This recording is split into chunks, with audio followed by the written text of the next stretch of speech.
Assalamualaikum warahmatullahi wabarakatuh. Semoga kita semua selalu dilimpahkan rezekinya. Amin ya robbal alamin. Al-Kisah. Pada suatu hari Baginda Raja sedang duduk di singgasananya dengan wajah penuh percaya diri. Seperti biasa, para menteri dan pengawal berdiri rapih di sekelilingnya. Abu Nawas yang saat itu juga hadir. Tiba-tiba, "Abu Nawas," panggil raja dengan suara lantang. "Daulat tuanku." "Hamba datang," jawab Abu Nawas sambil menunduk hormat. Raja tersenyum kecut. "Hari ini aku ingin menguji kepintaranmu. Kalau kau bisa membuatku mengaku salah, aku akan memberimu hadiah. Tapi kalau gagal, kau akan kuhukum berpuasa selama 7 hari tanpa makan enak dari istana." Semua orang yang hadir tertawa, sebab mereka tahu Baginda Raja hampir tak pernah mau mengaku salah. Namun Abu Nawas justru tersenyum tenang. "Baiklah tuanku, hamba terima tantangan ini." Abu Nawas maju mendekati Baginda Raja dan berkata, "Tuanku, izinkan hamba bertanya satu hal sederhana. Apa benar tuanku lebih mulia daripada rakyat biasa?" Raja mengangkat dagu. "Tentu saja, aku adalah raja, penguasa negeri ini." Abu Nawas tersenyum. "Kalau begitu, berarti kalau rakyat biasa berbuat salah, ia pantas dihukum, bukan?" "Betul sekali apa yang kamu ucapkan," jawab Baginda Raja. "Kalau begitu tuanku," lanjut Abu Nawas, "jika seorang raja berbuat salah, bukankah hukumannya harus lebih berat karena ia memberi contoh kepada seluruh rakyat?" Raja mengernyitkan dahi, namun agar Baginda Raja tidak kelihatan gengsi, sehingga membuatnya tetap menjawab, "Ya, seharusnya begitu Abu Nawas." "Baik," kata Abu Nawas cepat. "Jadi tuanku baru saja mengakui bahwa raja pun bisa salah." Semua orang yang menyaksikan tertawa terbahak-bahak. Raja menepuk dahinya, sadar bahwa ia terjebak oleh kata-katanya sendiri. Raja pun masih tidak mau kalah.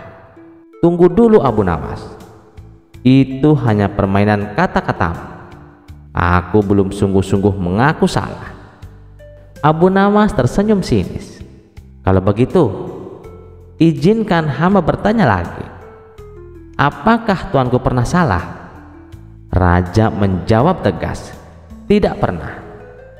Abu Nawas menukas cepat, "Baginda, maaf, Baginda kan tahu bahwa jawaban Baginda tadi sudah salah." Hening sejenak, lalu semua yang hadir tertawa lebih keras lagi. Kali ini raja tidak bisa mengelak. Ia terpaksa tersenyum kecut sambil berkata, "Baiklah Abu Nawas, kali ini aku mengaku salah. Engkau memang licik sekaligus cerdik." Raja pun menepati janjinya, memberi Abu Nawas hadiah emas. Dan sejak hari itu, raja lebih berhati-hati berbicara dengan Abu Nawas, sebab sekali bicara salah, Abu Nawas pasti bisa membalikan keadaan.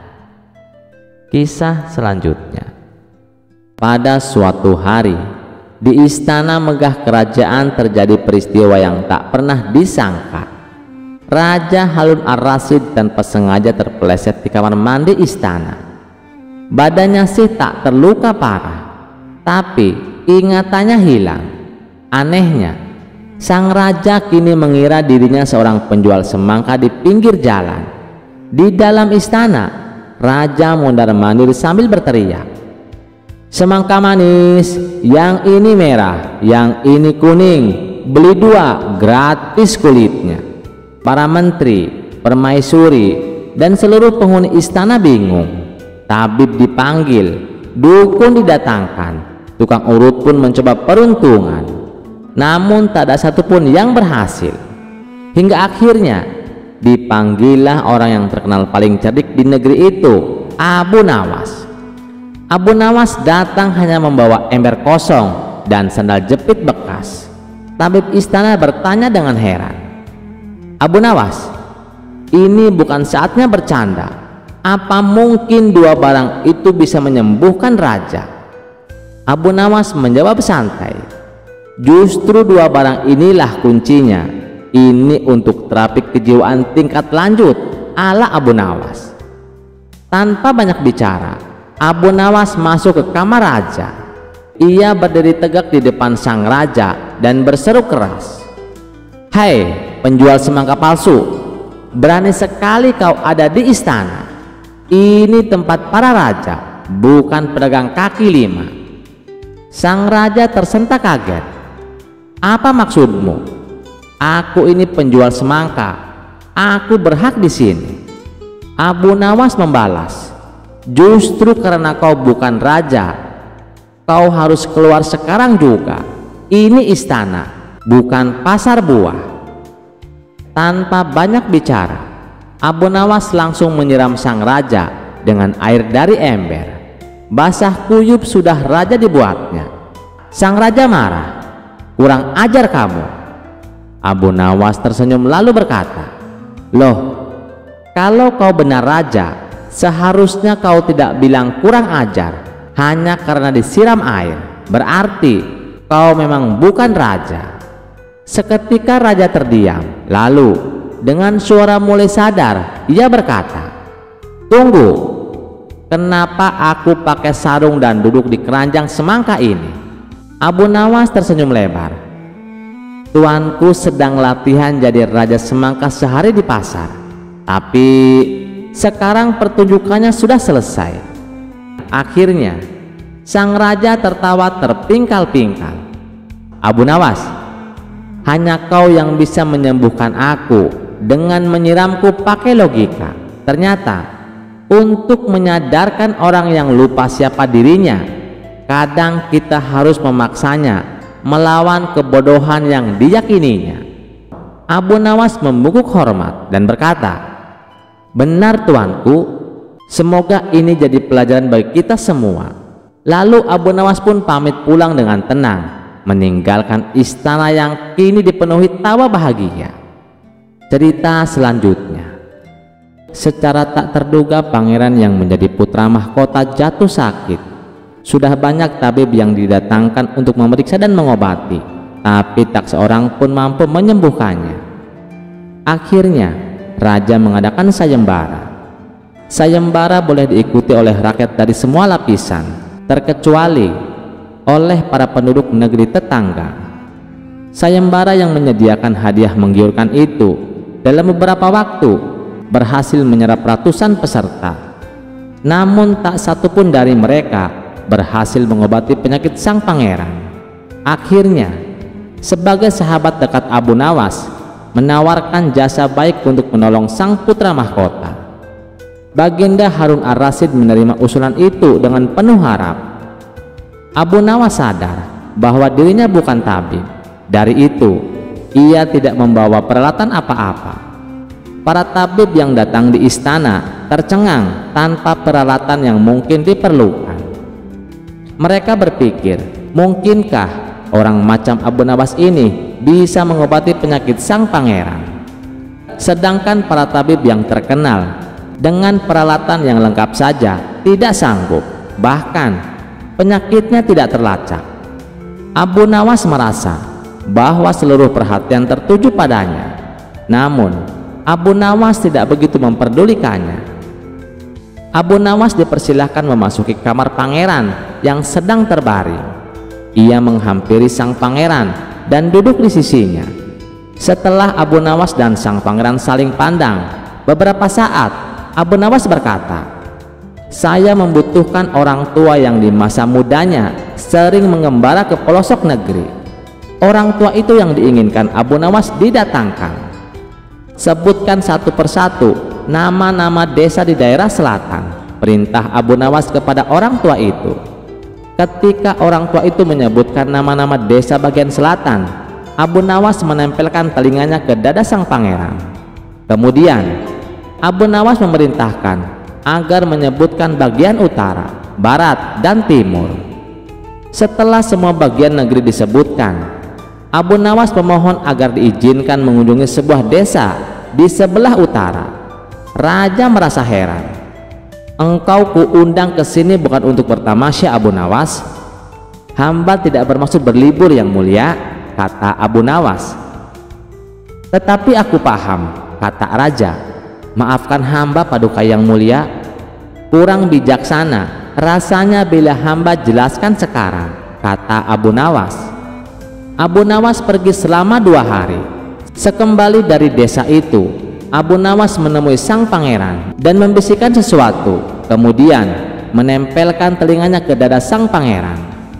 Lalu Abu Nawas menghadap raja. "Apakah yang mulia masih menginginkan sang pangeran tetap hidup?" tanya Abu Nawas. "Apa maksudmu?" Raja balas bertanya. "Sang pangeran sedang jatuh cinta pada seorang gadis desa di sebelah utara negeri ini," kata Abu Nawas menjelaskan. "Bagaimana kau tahu?" "Ketika nama-nama desa di seluruh negeri disebutkan, tiba-tiba detak jantungnya bertambah keras ketika mendengar nama sebuah desa di bagian utara negeri ini, dan sang pangeran tidak berani mengutarakannya kepada baginda." "Lalu apa yang harus aku lakukan?" tanya raja. "Mengawinkan pangeran dengan gadis desa itu. Kalau tidak," tawar raja ragu-ragu. "Cinta itu buta, baginda. Bila kita tidak berusaha mengobati kebutaannya, maka ia akan mati." Rupanya saran Abu Nawas tidak bisa ditolak. Sang pangeran adalah putra satu-satunya yang merupakan pewaris tunggal kerajaan. Abu Nawas benar. Begitu mendengar persetujuan sang raja, sang pangeran berangsur-angsur pulih. Sebagai tanda terima kasih, raja memberikan Abu Nawas sebuah cincin permata yang amat indah. Cerita selanjutnya. Pada suatu hari, raja mengundang Abu Nawas dan istrinya dalam acara jamuan makan malam megah, memperingati 50 tahun pernikahan raja dan ratu. Undangan itu begitu istimewa, dan Abu Nawas tahu ia harus datang bersama istrinya, sang delima merah, wanita cantik bersahaja yang selalu mengenakan cadar. "Aku ingin kau tampil anggun malam ini, istriku," kata Abu Nawas dengan lembut. "Buatlah semua orang terkagum, tapi ingat, kecantikanmu adalah anugerah, bukan tontonan." Sang istri tersenyum manis, menuruti dengan anggun. Tak ada yang menyangka malam itu akan jadi awal dari kecanggungan besar di istana. Tibalah mereka di istana. Suasana megah, meriah, dan penuh canda tawa. Raja yang biasanya dingin dan berwibawa langsung berdiri saat melihat Abu Nawas datang. Tapi jelas bukan Abu Nawas yang menarik perhatiannya. Mata raja terpaku pada istrinya. Acara pun berlangsung lancar hingga tiba-tiba angin malam bertiup kencang dan tanpa sengaja menerbangkan cadar istri Abu Nawas. Seketika semua terdiam. Wajah sang istri yang elok terpampang jelas. Para tamu terkesima, termasuk sang raja. Tapi cepat-cepat Abu Nawas menutupi wajah istrinya lagi. Dengan tenang ia berkata kepada raja, "Baginda, apa yang akan Anda lakukan jika melihat harta karun milik orang lain bersinar terang di depan mata?" Raja tersenyum kecil dan menunduk. "Tentu saya tak akan mengambilnya." Abu Nawas mendekat lalu berbisik, "Itulah kenapa, baginda, harta seindah ini saya simpan rapat, karena yang tak punya hak seringkali tergoda untuk berbuat serakah." Raja tersentak malu, tapi ia masih menahan diri. Beberapa hari kemudian, raja menyampaikan keinginannya untuk berkunjung ke rumah Abu Nawas. Hatinya tak tenang. Pesona istri Abu Nawas telah menghantui baginda raja. Walaupun tak berkata langsung, tapi gelagat raja jelas menandakan hasrat tersembunyi. Abu Nawas yang sudah curiga lalu berdiskusi bersama istrinya. Mereka menyusun rencana bukan untuk mempermalukan raja, tapi untuk menyadarkan dan mengajarkannya agar tak tergelincir oleh nafsu. Hari kunjungan tiba. Abu Nawas menyambut raja dan para pengawal dengan hangat. Di ruang tamu tersaji aneka kue cantik warna-warni dengan bentuk dan hiasan yang luar biasa menggoda. "Silahkan Baginda," ucap Abu Nawas ramah. "Ini semua buatan istri saya." Raja langsung menyantap. 1, 2, 3 hingga hampir semua dicicipi. Bentuknya berbeda-beda," ujar raja, "tapi rasanya hampir sama. Dari apa ini dibuat?" Abu Nawas mendekat, lalu berbisik di telinga raja dengan senyum tajam. "Dari labu Baginda. Bentuk boleh menipu mata, tapi rasa akan tetap sama. Sama seperti wanita, tak peduli secantik apa rupanya. Jika tujuannya hanya untuk dimiliki karena rupa, maka nilainya serupa labu, cantik di luar, hambar di dalam." Raja tersentak, pipinya memerah, pandangannya kosong. Tiba-tiba semua rasa manis dari kue-kue itu berubah menjadi pahit. Ia meneguk air, lalu menunduk diam. "Maafkan saya Abu Nawas, saya telah berlebihan." Abu Nawas tersenyum tenang. "Saya hanya ingin Baginda tahu bahwa yang tampak indah belum tentu bisa dimiliki, dan yang bisa dimiliki belum tentu pantas diinginkan." Sejak saat itu Raja kapok menaksir istri Abu Nawas. Ia pun belajar menjaga mata dan hatinya dari niat yang tak pantas. Dan Abu Nawas, ia tetap menjadi penasihat yang setia, bukan hanya dengan kata-kata, tapi dengan pelajaran berbalut kebijaksanaan. Setiap kecantikan adalah anugerah, bukan milik umum. Kisah selanjutnya. Dikisahkan, Abu Nawas sering berpergian keluar kota untuk tujuan berdagang. Di kota tersebut, Abu Nawas sering mampir di warung makan langganannya.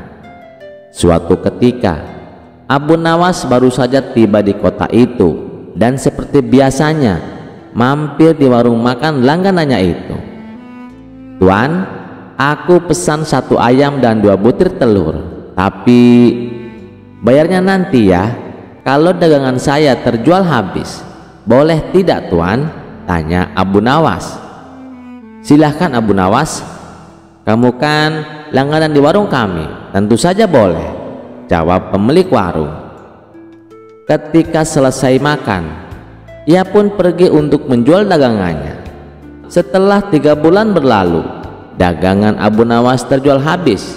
Kemudian Abu Nawas pergi mendatangi kembali warung makan langganannya itu.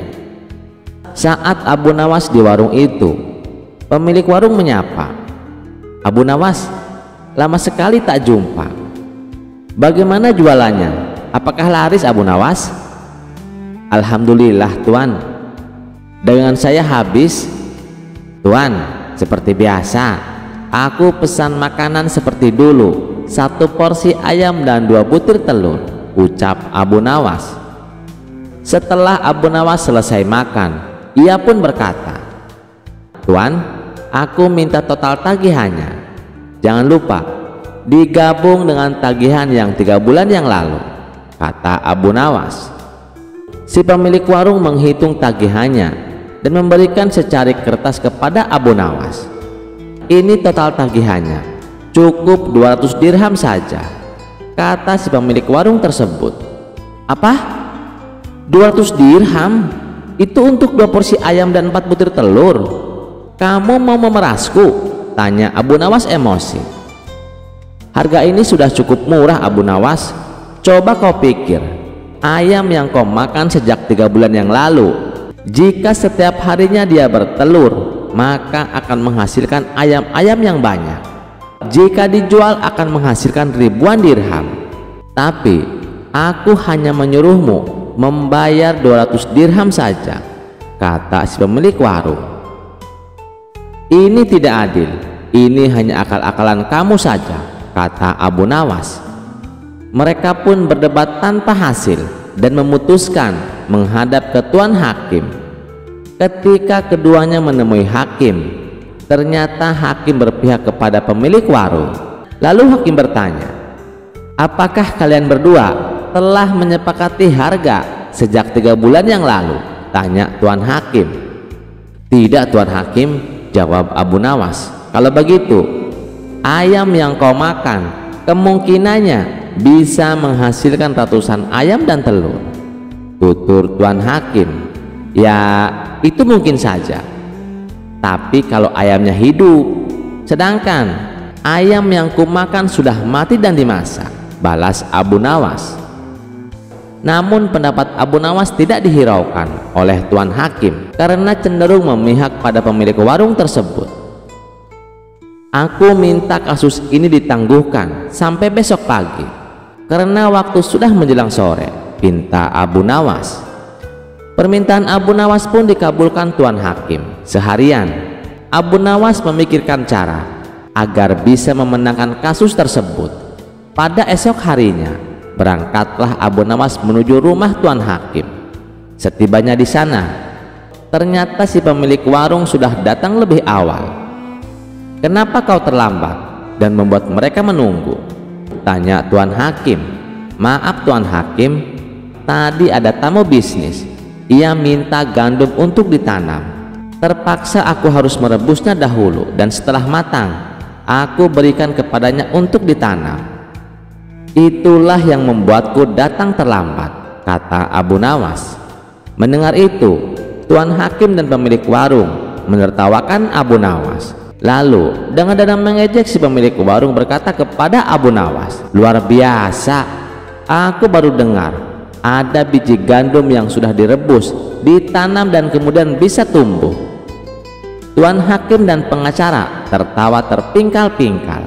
Setelah tawa mereka reda, Abu Nawas kemudian berkata, "Itu memang aneh. Tetapi kenapa kalian tidak tertawa ketika ada ayam yang sudah dimasak, dapat bertelur dan berkembang biak, lalu dipatok harga sebesar 200 dirham, kata Abu Nawas. Spontan Tuan Hakim dan pengacara tersebut terdiam, tak sepatah kata pun keluar dari mulut mereka. "Kenapa kalian terdiam? Apakah harus aku yang tertawa?" tanya Abu Nawas. Wajah mereka berdua langsung pucat pasi, dan setelah terdiam agak lama, Abu Nawas pun keluar, dan akhirnya Abu Nawas dapat lolos dari siasat licik si pemilik warung tersebut. Cerita selanjutnya. Di suatu sore yang tenang, raja sedang duduk di singgasananya dikelilingi oleh para menteri. Namun tiba-tiba ia berseru, "Aku bosan. Aku ingin melihat sesuatu yang luar biasa." Abu Nawas harus melakukan hal yang belum pernah dilakukan siapapun, yaitu memilih sendiri cara matinya. Para menteri saling melirik dengan bingung. Salah satu dari mereka bertanya, "Tapi Baginda, bukankah itu terlalu kejam?" Raja tersenyum licik. Justru karena itu, Abu Nawas selalu berhasil lolos dari hukuman. Kali ini, dia harus menyerah. Abu Nawas pun dipanggil ke istana. Dengan langkah tenang, ia masuk ke hadapan raja. "Abu Nawas," seru raja, "aku memberi kehormatan besar padamu. Kau boleh memilih sendiri cara kematianmu." Abu Nawas berpikir sejenak, lalu menjawab dengan tenang, "Baik tuanku, jika hamba diberi hak memilih, maka hamba memilih mati karena usia tua setelah umur hamba mencapai 120 tahun." Semua yang hadir spontan menahan tawa. Raja pun melotot. "Jangan main-main Abu Nawas. Tapi tuanku sendiri yang bilang hamba boleh memilih sendiri cara mati hamba," jawab Abu Nawas sambil tersenyum lebar. Raja merasa malu di depan para menterinya. Ia memutuskan untuk mengganti tantangan. "Kalau begitu, kau akan dihukum dilempar ke jurang esok pagi tanpa pilihan." Abu Nawas menunduk hormat dan berkata, "Baik tuanku, tapi izinkan hamba semalam saja untuk pamit kepada keluarga dan menulis surat wasiat." Raja mengangguk, tapi malam itu Abu Nawas menghilang dari kota. Keesokan harinya, raja menunggu di tepi jurang bersama para pengawal, tapi Abu Nawas tak kunjung datang. Salah satu menteri berkata, "Tuanku, bagaimana jika dia tak kembali?" Lalu raja menjawab, "Tenang, dia pasti kembali. Dia terlalu licik untuk mati sia-sia." Dan benar saja, seminggu kemudian Abu Nawas muncul sambil membawa seekor kambing. "Maaf tuanku, hamba telah tersesat dan malah hamba mendapatkan kambing." Raja bertanya kesal, "Kenapa kau kembali?" Abu Nawas menjawab, "Karena hamba sadar hukuman mati adalah hal serius, tapi melihat wajah tuanku saat hamba menolak mati minggu lalu, itu lebih lucu dari kematian itu sendiri." Raja akhirnya tertawa terbahak-bahak bersama para menterinya. "Abu Nawas, kau memang terlalu pintar untuk dibunuh. Mulai sekarang, kalau aku ingin tertawa, aku cukup memanggilmu saja." Dan sejak saat itu, Abu Nawas makin terkenal sebagai satu-satunya orang yang ditantang mati tapi malah membuat istana tertawa. Cerita selanjutnya, Al-Kisah. Tak pernah habis akal licik Abu Jahal dalam usahanya mencelakai Abu Nawas. Entah apa yang sebenarnya diinginkan Abu Jahal kali ini. Ia kembali melancarkan fitnah baru. Siang itu, ia menghadap Baginda Raja dan dengan penuh keyakinan ia berkata, "Tuanku, Abu Nawas kini menjadi dukun dadakan." Raja tentu saja terkejut mendengar tuduhan itu. Namun belum cukup sampai di situ. Sepulang dari istana, Abu Jahal terus menyebarkan kabar tersebut ke mana-mana. "Wahai para warga, Abu Nawas kini dukun, bahkan tindakannya sudah mengarah pada kekafiran," katanya, berusaha meyakinkan setiap orang yang ditemuinya. Fitnah itu pun menyebar cepat, terutama di kalangan orang-orang yang memang sejak lama tidak menyukai Abu Nawas. Dengan penuh kemarahan, mereka mendatangi rumah Abu Nawas. Awalnya, Abu Nawas terkejut mendengar dirinya disebut-sebut sebagai dukun. Namun, seperti biasa, ia segera menemukan akal. "Apa yang kalian inginkan dariku?" tanya Abu Nawas tenang. Orang-orang itu pun menyebutkan permintaan mereka. Ada yang ingin sakti, kebal senjata, tampan, kaya raya, bahkan bisa terbang. "Ah, kalian datang terlambat," kata Abu Nawas pura-pura serius. "Aku memang sudah memberikan beberapa jimat pada orang lain, tapi menurut arwah nenek moyang yang merasukiku, jimat-jimat itu hanya bisa dibagikan pada malam hari." Ia melanjutkan, "Datanglah tengah malam dan aku akan memberikannya." Orang-orang itu pun gembira bukan main. Tepat tengah malam, mereka berdatangan berbondong-bondong. Di ruang tamu, Abu Nawas duduk bersila layaknya seorang dukun. Satu persatu mereka maju dan menerima jimat berupa batu kerikil hitam. "Ini adalah batu dari arwah nenek moyangku," kata Abu Nawas penuh wibawa. "Siapapun yang menyimpannya akan mendapatkan keberuntungan, kekayaan, ketampanan, kekebalan, dan segala yang kalian inginkan." Orang-orang itu pun mempercayainya. Lalu dengan suara lantang, Abu Nawas berkata, "Sebentar lagi akan muncul dukun lain yang katanya lebih hebat dari aku. Saat kalian bertemu dengannya, lemparkan batu itu ke arahnya dan ucapkan keinginan kalian, maka keinginan itu akan terkabul." Mendengar penjelasan itu, mereka pun menggenggam erat batu hitam di tangan masing-masing, siap mewujudkan impian mereka. Beberapa bahkan menyodorkan amplop berisi uang sebagai ucapan terima kasih. tapi Abu Nawas menolaknya dengan halus. Setelah semua orang pulang, Abu Nawas merenung. Ia yakin Abu Jahal lah biang dari fitnah ini.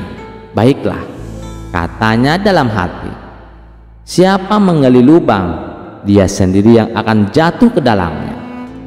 Hari demi hari, nama Abu Nawas sebagai dukun sakti semakin terkenal. Banyak orang datang dan memberinya uang, tapi ia selalu menolaknya sambil berseloroh. Sekarang hamba lebih kaya dari Baginda Raja.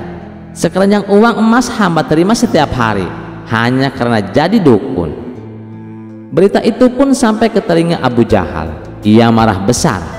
Kurang ajar, maksudku agar Abu Nawas dijauhi rakyat dan raja, kok malah jadi kaya raya. Dengan hati yang penuh iri, Abu Jahal akhirnya memutuskan untuk meniru Abu Nawas. Ia menyuruh orang-orangnya menyebarkan kabar bahwa dirinya kini menjadi dukun hebat. Kabar itu pun sampai ke telinga orang-orang yang sebelumnya menerima batu jimat dari Abu Nawas. Ketika Abu Jahal keluar dengan pakaian ala dukun dan berdiri di halaman rumah, orang-orang itu sudah siap. Mereka berbondong-bondong datang, lalu secara serempak mengeluarkan batu kerikil hitam dan melemparkannya ke arah Abu Jahal sambil berteriak, "Aku ingin kaya, aku ingin kebal, aku ingin gagah dan tampan." Abu Jahal panik bukan main. Iya, sahutnya sambil berusaha menghindari lemparan batu. Ia lari terbirit-birit masuk ke dalam rumah. Sementara orang-orang terus melempari rumahnya sambil bersorak-sorai. Setelah puas, mereka pulang dengan wajah gembira. Tinggallah Abu Jahal yang bingung dan heran. Mengapa bisa dirinya malah dilempari? Dari kejauhan, Abu Nawas hanya tersenyum. Ia bukan senang melihat Abu Jahal dipermalukan, tapi ia berharap kejadian itu bisa menyadarkan sang menteri agar berhenti menyebarkan kebencian dan fitnah. Kisah selanjutnya. Pada suatu malam yang sunyi di Baghdad, hujan gerimis mengguyur perlahan. Abu Nawas tiba-tiba jatuh sakit. Beberapa hari kemudian, kabar duka menyebar ke seluruh kota bahwa Abu Nawas telah wafat. Warga Baghdad bersedih. Meskipun terkenal jenaka dan kadang menyebalkan, Abu Nawas telah banyak mengajarkan makna kehidupan bagi semua orang. Jenazahnya dimakamkan secara layak di pinggir kota, ditemani isak tangis dan tawa kenangan dari banyak orang. Di alam barzah, Abu Nawas perlahan membuka matanya. Ia mendapati dirinya dalam sebuah ruang gelap, hening, tanpa arah, tanpa cahaya. Tiba-tiba dua sosok besar dan bersinar muncul di hadapannya. Wajah mereka bercahaya, namun tatapannya menusuk hingga ke dalam jiwa. "Aku Munkar dan aku Nakir." Suara mereka menggema seperti guntur yang dipukul dalam gua. Abu Nawas berdiri pelan, menyeka keringat dari dahinya yang sebenarnya sudah tidak memiliki tubuh fisik. Akhirnya bertemu juga dengan dua malaikat terkenal ini. Senang berkenalan. Kalian kelihatan lebih besar dari bayanganku. Munkar dan Nakir saling memandang. Biasanya mayit akan ketakutan, tapi yang ini malah santai. "Kami datang untuk menguji keimananmu. Bersiaplah." Abu Nawas mengangkat tangan. "Sebelum kita mulai, bolehkah saya bertanya satu hal?" "Bertanya kepada kami?" "Ya, pertanyaan kecil saja. Kalau saya jawab benar, bolehkah saya bertanya satu kali balik kepada kalian?" Malaikat terdiam sesaat, lalu mengangguk. "Baik, jawablah pertanyaan kami terlebih dahulu. Siapa Tuhanmu?" Abu Nawas tersenyum. "Tentu saja Allah yang Maha Esa." "Apa agamamu?" "Islam." "Siapa nabimu?" "Baginda Rasulullah Muhammad SAW." Malaikat mengangguk. "Jawabanmu benar. Sekarang apa pertanyaanmu?" Abu Nawas mengangkat satu jari seperti sedang mengajar di kelas. Pertanyaan saya sederhana. Bukankah kalian sudah tahu semua jawaban saya sebelum bertanya? Malaikat saling melirik. Tentu kami tahu. Kalau begitu, kenapa harus bertanya? Bukankah ini seperti ujian yang jawabannya sudah kalian ketahui? Malaikat mulai sedikit bingung. Sesuatu yang sangat jarang terjadi di alam kubur. Abu Nawas melanjutkan, kalian bisa langsung mencatat, lulus, atau mungkin kalian sedang menguji kemampuan menghafal saya. Tapi bagaimana jika saya pelupa, tapi hatiku penuh iman? Munkar kelihatan hendak bicara, tapi Abu Nawas cepat menyela lagi. Lagi pula, selama hidup saya sibuk membantu rakyat miskin, berdakwah dengan cara jenaka, dan mendamaikan yang berselisih. Apakah kalian tidak mempertimbangkan nilai tambah itu? Nakir berkata, ini bukan negosiasi wahai manusia. Baiklah, kata Abu Nawas, tapi izinkan saya memberikan perbandingan. Jika seorang murid menjawab semua soal ujian dengan benar dan gurunya tetap menyuruhnya mengulang kelas, bukankah itu zalim? Kami tidak zalim. Nah, itu yang ingin saya dengar. Jadi saya lulus kan? Malaikat terdiam. Biasanya tidak ada yang bisa berbicara sepanjang ini di alam kubur. Bahkan orang alim sekalipun hanya menjawab sependek mungkin. Tapi Abu Nawas berbeda. Ia tidak hanya menjawab, tapi ia berdebat.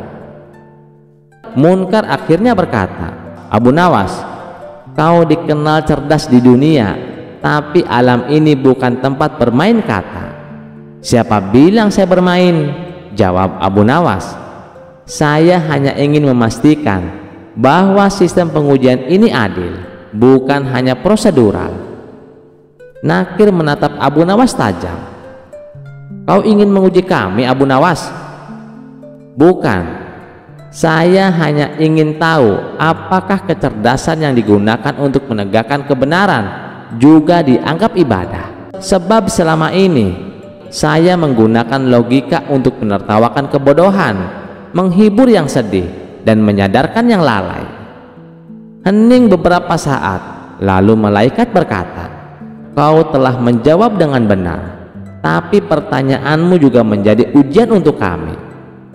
Sebelum mereka pergi, Abu Nawas memanggil, tunggu, masih satu hal lagi. Malaikat mulai waspada. Apalagi wahai manusia? Saya hanya ingin tahu, bolehkah saya membawa humor ke surga? Atau apakah kalian lebih suka suasana yang hening dan tegang seperti sekarang ini? Untuk pertama kalinya dalam sejarah barzah, Munkar dan Nakir nyaris tersenyum. Abu Nawas kembali terbaring di dalam liang kubur, tersenyum damai. Malaikat telah pergi dan catatan amalnya tengah ditimbang di alam lain. Namun di dunia, banyak orang masih bercerita bahwa bahkan di alam kubur, Abu Nawas berhasil menunjukkan kecerdasannya bukan untuk melawan, tapi untuk menyampaikan bahwa iman bukan hanya hafalan, tapi juga pemahaman, keikhlasan, dan kebijaksanaan dalam melihat kebenaran. Kisah selanjutnya dikisahkan, Baginda Raja baru saja melantik hakim istana yang baru. Hakim tersebut terkenal jujur dan juga baik hati. Yang paling disukai Baginda dari hakim baru ini, ia gemar berburu di hutan seperti dirinya. Suatu hari di sela-sela waktu santai Baginda Raja, ia memanggil hakim baru tersebut untuk menghadapnya. Bagaimana pekerjaanmu? Apakah ada kasus yang sulit diselesaikan? Tanya Baginda Raja. Alhamdulillah Paduka, semua pekerjaan masih bisa saya atasi, jawab hakim istana. Bagus, awas jangan main-main dengan jabatanmu. Kalau kamu sampai ketahuan menerima sogokan, saya bukan hanya akan memecatmu, tapi juga akan memenjarakanmu, ancam Baginda Raja. Jangan khawatir Paduka, saya ini bukan tipe orang yang suka disogok. Malah saya justru membenci perbuatan itu. Saya ini kan sudah kaya Paduka, buat apa menerima sogokan? Bukankah Paduka tahu sendiri, gaji saya sebagai hakim sepenuhnya saya sumbangkan untuk fakir miskin, ujar hakim istana. Baguslah, saya percaya padamu. Oh ya, saya dengar katanya kamu gemar berburu di hutan. Bagaimana kalau besok kita berburu bersama-sama? Ajak Baginda Raja. Dengan senang hati wahai Paduka yang mulia, saya terima ajakan Paduka, balas hakim istana. Baiklah, besok kita berangkat, tapi saya akan mengajak Abu Nawas, timpal Baginda Raja. Abu Nawas yang saat itu sedang cekcok dengan istrinya langsung menerima ajakan Baginda Raja. Dengan begitu, ia bisa menghindari omelan sang istri. Singkat cerita, Abu Nawas, hakim istana, dan Baginda Raja pergi meninggalkan istana. Ketiganya memulai perjalanan menuju hutan. Abu Nawas, apa kamu punya saran? Hutan yang mana yang akan kita tuju? Tanya Baginda Raja. Ada Paduka, hutan di seberang lautan. Di sana banyak hewan kijang, tapi hutan tersebut terkenal angker, jawab Abu Nawas. Sama setan saja masa takut? Ayo kita ke sana, balas Baginda Raja. Ketiganya lalu menuju hutan yang terkenal angker. Saat akan memasuki hutan tersebut, Abu Nawas mulai merasakan aura mistis. Paduka, apa Paduka yakin akan masuk ke dalamnya? Tanya Abu Nawas. Tenang saja Abu Nawas, saya dan hakim istana sudah pengalaman keluar masuk ke dalam hutan, jawab Baginda Raja. Tidak berapa lama, tampak seekor kijang muncul di hadapan mereka. Baginda Raja dan hakim istana langsung mencabut anak panah dan membidiknya. Tapi sayang, bidikannya mereka meleset sehingga membuat kijang tersebut berlari ke tengah hutan. Ayo kita kejar, teriak Baginda Raja. Mereka pun mengikuti arah larinya kijang. Sedang asik-asiknya mengejar hewan buruan, tiba-tiba muncul seekor harimau. Melihat ada mangsa di depannya, harimau itu langsung mengejarnya. Baginda Raja dan Abu Nawas serta hakim istana spontan kabur menghindari kejaran harimau. Setelah beberapa lama kemudian, akhirnya mereka bertiga pun selamat. Namun mereka dihadapkan permasalahan baru. Pasalnya, mereka tidak tahu arah jalan pulang. Mereka bertiga tersesat di tengah hutan yang angker. Baik Baginda Raja, hakim istana, dan Abu Nawas, mereka tidak tahu harus meminta tolong kepada siapa. Apalagi sudah mulai terlihat gelap di tengah situasi yang genting. Tiba-tiba entah datangnya dari mana, muncul kakek tua misterius yang berpakaian serba putih. Kenapa kalian sampai ke tempat ini? Tahukah kalian kalau tempat ini sangat berbahaya? Tanya kakek tua tersebut. Kami tersesat, kek. Apakah kakek bisa membantu kami? Kata Baginda Raja. Aku bisa membantu kalian, tapi masing-masing dari kalian hanya dibatasi satu permintaan, balas kakek tua. Kemudian Baginda Raja mengungkapkan keinginannya. Begini kek, saya ingin pulang ke istana. Saya ini adalah raja. Saya tidak ingin kehilangan istana saya, minta Baginda Raja.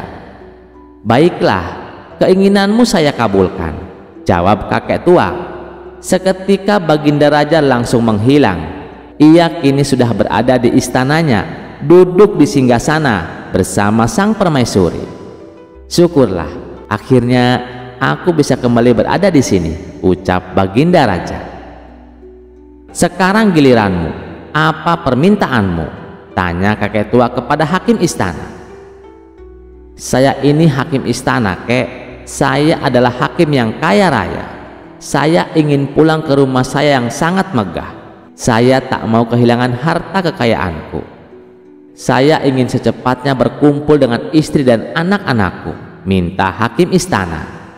"Baiklah, keinginanmu saya kabulkan," jawab kakek tua. Seketika hakim istana langsung menghilang. Ia kini berada di rumahnya yang megah, berkumpul dengan istri dan anak-anaknya. Kini tinggallah Abu Nawas seorang diri di dalam hutan. "Sekarang giliranmu, apa permintaanmu?" tanya kakek tua kepada Abu Nawas. "Saya ini orang miskin, kek. Rumah saya kecil dan tidak ada harta yang berharga di rumah. Saya juga sedang cekcok sama istri. Saya tidak tahan dengan omelannya. Hal inilah yang membuat saya tidak betah di rumah, kek. Jadi saya meminta supaya Baginda Raja dan hakim istana dikembalikan ke sini untuk menemaniku," minta Abu Nawas. Seketika permintaan Abu Nawas terkabul. Baginda Raja dan hakim istana tiba-tiba kembali berada di sampingnya. Hakim istana dan Baginda Raja terkejut dengan kejadian ini. "Kenapa kami kembali berada di sini?" tanya Baginda Raja dan hakim istana. "Itu atas permintaan kawanmu," jawab kakek tua itu. "Katanya dia sedang tidak betah di rumah. Dia ingin kalian berdua menemaninya di sini," jawab kakek tua itu. "Abu Nawas, kamu kurang ajar," teriak hakim istana dan Baginda Raja. Sementara si kakek tua misterius itu langsung menghilang dari hadapan mereka. Bagaimana ceritanya teman-teman? Menarik bukan? Cerita selanjutnya tidak kalah menarik lagi. Mari kita simak ceritanya. Diceritakan Baginda Raja mengajak Abu Nawas melakukan lawatan ke negeri seberang. Di sana ia bertemu dengan sahabat lamanya yang juga seorang raja. Ketika sedang berbincang, sang sahabat pun berkata, "Di negeriku ada seseorang yang luar biasa. Ia bisa mengetahui segalanya, jangankan sekedar menjawab pertanyaan atau menebak sulap. Sihir pun bisa ia bongkar rahasianya." Baginda Raja yang penasaran langsung meminta agar orang tersebut dihadirkan. Dan tak lama kemudian muncullah orang sakti yang dimaksud. Dan ternyata semua yang diceritakan bukan isapan jempol. Apapun pertanyaan yang diajukan Baginda Raja, orang itu bisa menjawabnya dengan tepat. "Apa kamu tahu apa yang ada di dalam kantong jubahku?" tanya Baginda Raja. Orang sakti itu pun menatap sejenak, lalu menjawab dengan tenang, "Paduka menyimpan gelas emas yang rencananya akan diberikan kepada permaisuri sebagai oleh-oleh, juga uang 25 dinar untuk diberikan kepada penjaga kuda istana." Baginda Raja langsung melongo. Sungguh ajaib. Dia bukan cuma tahu isi kantongku, tapi juga tahu isi pikiranku, gumamnya dalam hati. Baginda Raja pun mencoba bertanya hal yang lebih rumit. "Apa yang paling aku takutkan tentang istanaku?" Orang sakti itu pun menjawab tanpa ragu, "Paduka tak takut jika istana direbut musuh atau hancur karena bencana. Satu-satunya yang Paduka takutkan hanyalah ketika istana menjadi gelap gulita." Dan sekali lagi Baginda Raja tak bisa menyembunyikan kekagumannya. "Kamu beruntung sekali sahabatku, punya rakyat yang sehebat itu," kata Baginda Raja kepada sahabatnya. Sang sahabat pun tertawa kecil. "Ya, itulah sebabnya aku mengundangmu kemari. Aku ingin menunjukkan kehebatannya kepadamu." Lalu sang sahabat itu balik bertanya, "Nah, kalau di negerimu apakah ada orang yang seperti dia?" Baginda Raja pun menggelengkan kepalanya. "Setahuku sih tidak ada, paling cuma satu, Abu Nawas. Dia bukan sakti, tapi cerdiknya itu loh luar biasa." "Yang mana orangnya?" tanya sang sahabat penasaran. Baginda Raja pun memanggil Abu Nawas ke depan. "Nah, ini dia orangnya. Kalau begitu, bagaimana kalau kecerdikannya diadu dengan orang sakti dari negeriku? Ini pasti menjadi tontonan seru. usul sang sahabat. "Wah, bagus itu. Aku suka," balas Baginda Raja dengan semangat. "Wahai Abu Nawas, tunjukkan kecerdikanmu, kalahkan dia." "Siapa duka yang mulia?" jawab Abu Nawas dengan mantap. Lalu Abu Nawas meminta sebuah kursi kayu. Setelah diberikan, ia mulai melubangi bagian dudukan kursi sebanyak 7 lubang kecil. Tanpa menjelaskan apa-apa, ia duduk di atasnya dan tiba-tiba, pret! Abu Nawas kentut keras dan jelas. Kedua raja itu langsung tersentak kaget. Hampir saja Abu Nawas sedang berlaku sangat tidak sopan. Tapi sebelum sempat dimarahi, Abu Nawas berdiri dan menunjuk kursi itu. "Hai orang sakti, lihatlah kursi ini. Ada 7 lubang di bagian dudukannya. Pertanyaanku sederhana. Dari lubang yang mana kentutku keluar tadi?" Seketika semua terdiam. Barulah mereka sadar itu bagian dari permainan Abu Nawas. Orang sakti itu langsung mendekat. Ia mencium satu persatu lubang di kursi tersebut lalu berkata dengan percaya diri, "Kentutmu keluar dari lubang nomor 3 dan 5. Namun dengan cepat, Abu Nawas pun menggeleng dengan keras. Salah besar." Orang sakti itu pun protes. "Tidak mungkin aku salah. Apa buktinya? Tunjukkan di mana salahku." "Itu gampang. Kentutku itu keluar dari lubang pantatku." Sekonyong-konyong dua raja itu meledak dalam tawa. Mereka tertawa terpingkal-pingkal sampai terpaksa memegangi perut masing-masing. Sang orang sakti itu pun hanya bisa terdiam, tersenyum kecut, merasa dijebak dengan cara yang konyol tapi cerdas. Dan begitulah Abu Nawas. Meskipun bukan orang sakti, tapi ia selalu bisa membuat orang-orang terhibur dengan kecerdasannya. Tak heran Baginda Raja selalu senang bila Abu Nawas berada di sekitarnya. Kisah selanjutnya. Di suatu pagi yang cerah, Abu Nawas memulai aktivitasnya dengan pergi mencari kayu di hutan. Di tengah perjalanan ia melihat sosok aneh menyerupai ular. Karena penasaran, ia pun mendekatinya. Setelah diamati dengan seksama, ternyata itu hanyalah sebuah tali dengan panjang kurang dari 10 meter. "Lebih baik aku ambil saja tali ini, barangkali bisa bermanfaat," pikir Abu Nawas. Ternyata apa yang ia pikirkan menjadi kenyataan. Hari itu Abu Nawas memperoleh kayu yang sangat banyak. Tali yang ia temukan pun digunakan untuk mengikat kayu-kayu tersebut. Wah, tali ini membawa keberuntungan ternyata. Untung saja aku yang menemukannya, kata Abu Nawas bahagia. Dan keesokan harinya ia kembali beraktivitas seperti biasa. Dengan membawa tali yang sama, ia berangkat menuju hutan untuk mencari kayu bakar. Saat melintas sebuah permukiman warga, ia melihat ada kerumunan orang yang panik. "Ada apa ini?" tanya Abu Nawas.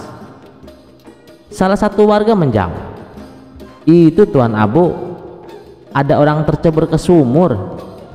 Kami semua bingung Tuan, bagaimana cara menolongnya."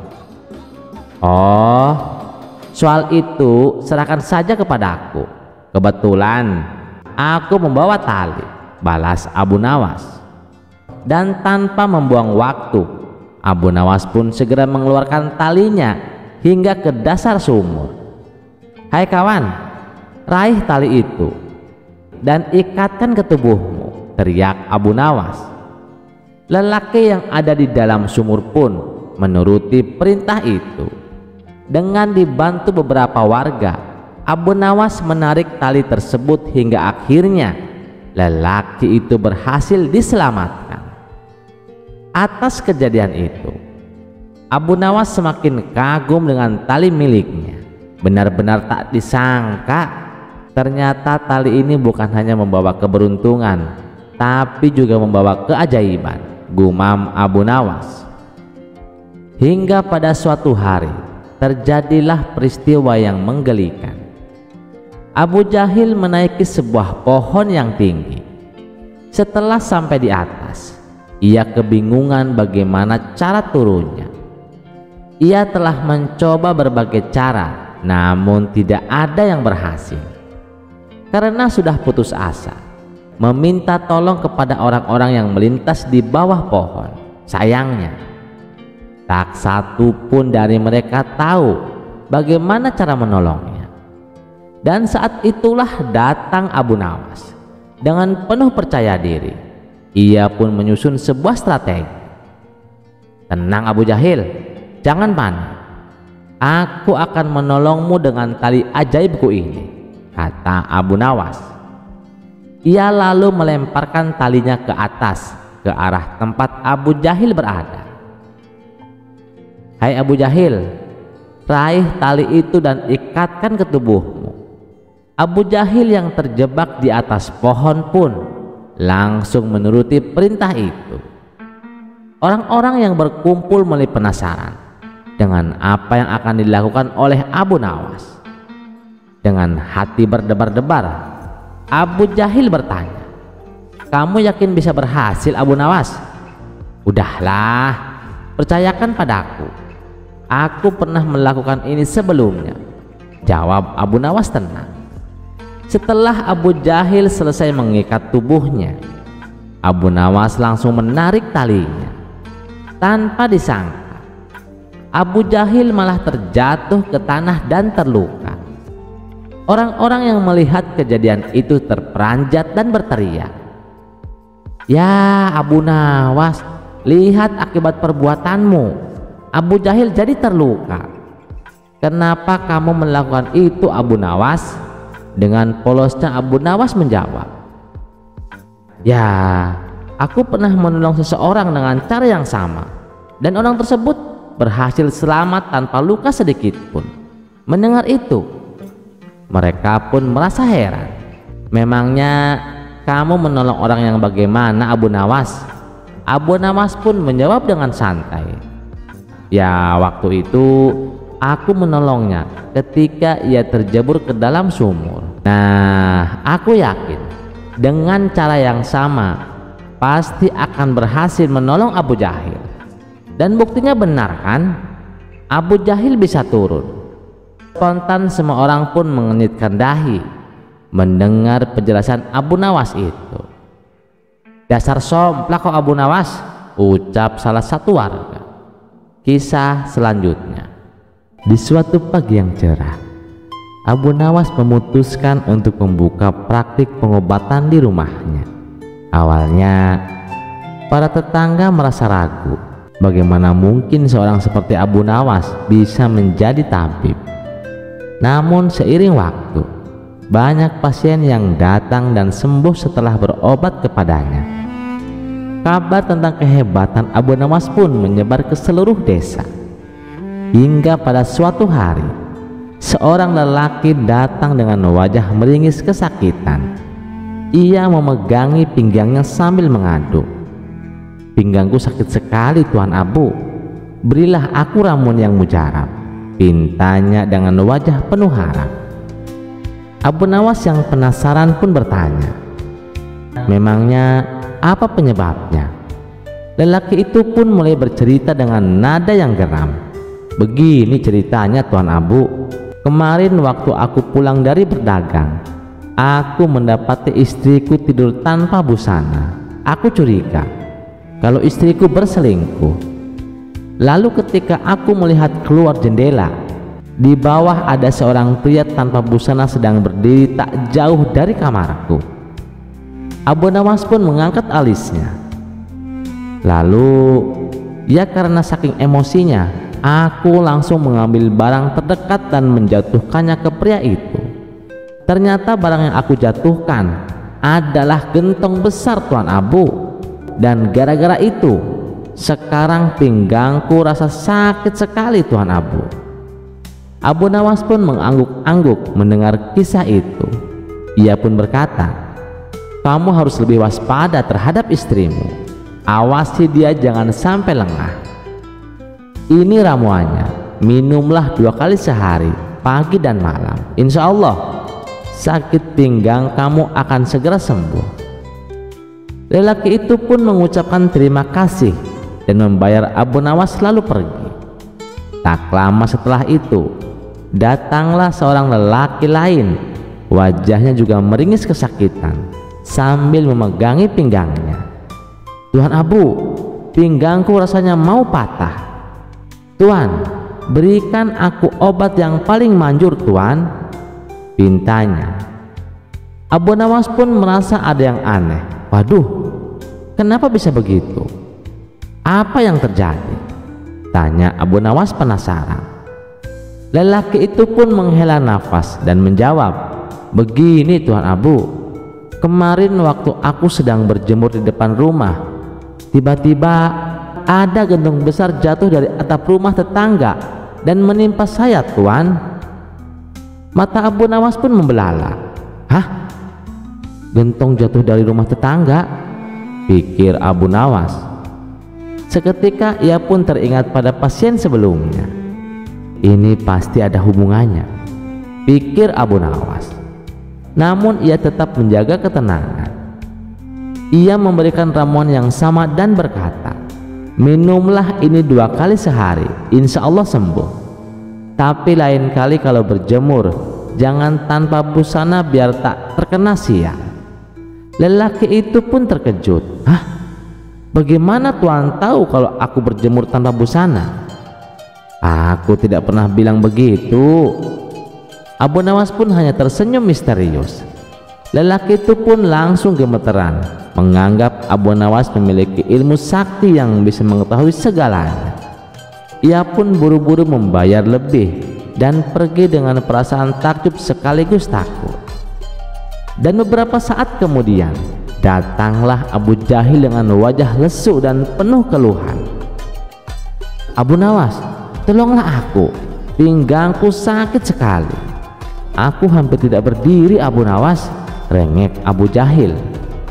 Abu Nawas yang sejak tadi curiga dengan rangkaian kejadian aneh ini pun iseng bertanya, kamu mengangkat gentong atau ketiban gentong Abu Jahil? Mendengar pertanyaan itu, Abu Jahil pun terperancat. Astagfirullah, dari mana kau tahu Abu Nawas? Abu Nawas pun menatapnya tajam. Jadi kamu ketiban atau mengangkat gentong Abu Jahil? Abu Jahil pun terdiam sejenak lalu menjawab dengan gugup, aku berada di dalam gentong itu Abu Nawas. Apa? Kata Abu Nawas sambil melongo. Jadi kamu yang selingkuh dengan istri orang itu? Dasar manusia sialan. Abu Jahil yang tadi merintih kesakitan pun tiba-tiba panik. Bagaimana kamu bisa tahu Abu Nawas? Tolong Abu Nawas, jangan bilang siapa-siapa. Aku mohon Abu Nawas. Abu Nawas pun mendengus. Baiklah, aku tidak akan memberitahukan siapapun. Tapi ingat, kalau kamu mengulanginya lagi, aku akan melaporkanmu kepada Baginda Raja, ancam Abu Nawas. Abu Jahil pun langsung gemeteran.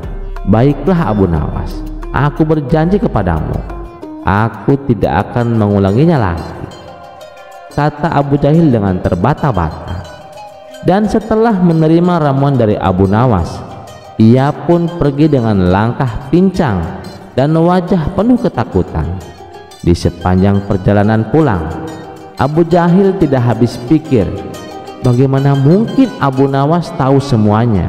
Apakah dia punya ilmu melihat yang tersembunyi? Sementara itu, Abu Nawas hanya tersenyum puas sambil berkata dalam hati, orang-orang memang sering menganggapku sakti, padahal aku hanya menghubungkan cerita mereka saja. Terima kasih sudah mendengarkan cerita ini. Sampai jumpa di cerita selanjutnya. Jangan lupa like, share, dan subscribe channel Teman Mimpi. Wassalamualaikum warahmatullahi wabarakatuh.